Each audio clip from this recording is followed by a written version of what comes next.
asalaamu calaykum ku soo dhowow daawada qaybta saddexaad ee sheekooyinkii taxanaha ahaa ee ku saabsanaa sirdoonkii Soomaaliya.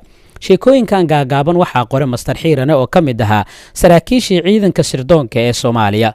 sanadkii 1985 bishii Juulaay 13-keedii magacayga uu ka horeeyo F Xiirane waxaan la taagnaa ilinka dadka ay ka soo baxaan ee garoonka diyaaradaha ee magaalada Baghdad oo caasimad u ah dalka Ciraaq.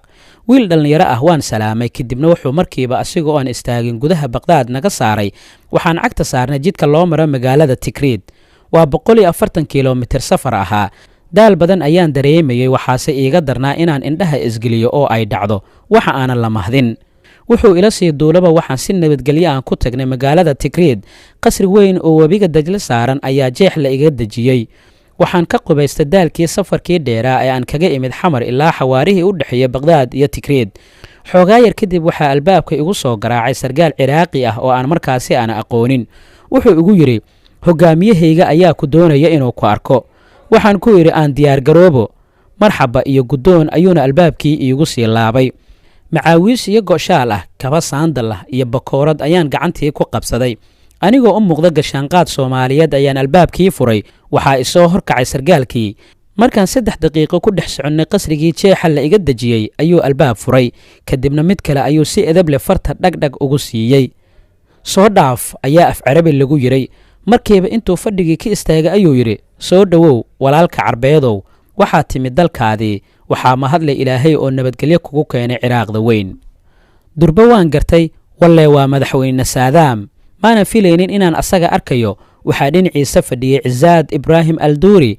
markaasi wuxuu ahaa ku-xigeenkii golaha sare ee kacaanka Ciraaq. wuxuu ahaa wadayga ama saaxiibka dhow ee Saadaam tan iyo markii uu xukunka Ciraaq uu qabtay.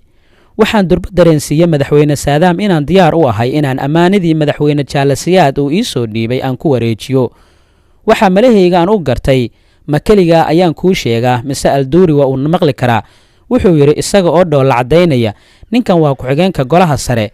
waxaana ugu yeeray inuu fariinta ila meeleeyo qalinka iyo warqadaha ayuuna noo haynayaa caawa.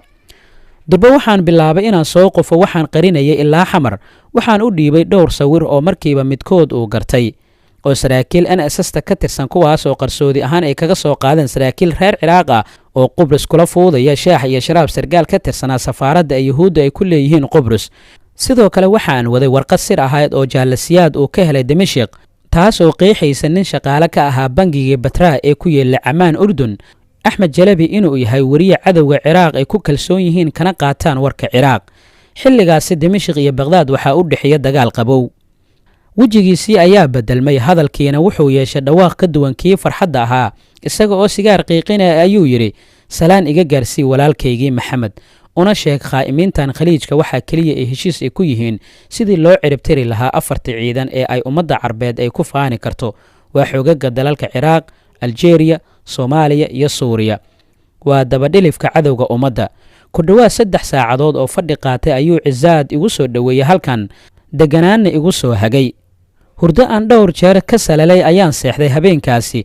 waxaana ii bilaabmay 5 cisho oo aan Ciraaq aan sii joogayo intaanan Xamar u soo dhoofin. waxaan filayaa inaad wax aad ka ogaatay xiriirkii wanaagsanaa ee xilligaasi u dhaxeeyay dowladdii Jaalle Maxamed Siyaad Barre iyo sidoo kale Ciraaq.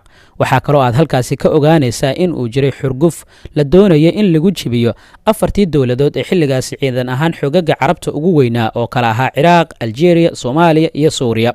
Ciraaq, Soomaaliya iyo Suuriya hadda waxaad moodaa in ay yaalaan halkii lala doonayay. waxaa kaliya ay ka badbaaday inqilaabkaasi iyo dhibaatooyinkii kala duwanaana waxay ahayd dalka Algeria oo markii ugu dambeysay Cabdicasiis Bouteflika uu iska casilay xilkii uu u tartami lahaa isaga oo da'.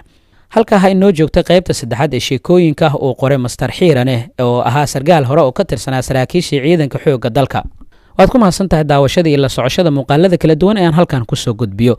muuqaalka xiga intaan ku kulmi doono nabadgelyo. fadlan haddii aad ku cusub tahay daawashada muuqaalkan subscribe si aad u hesho muuqaalo kale oo ku saabsan arrimaha sirdoonka, sheekooyinka taxanaha ah, caafimaadka, qoyska iyo sidoo kale aqoon kororsiga.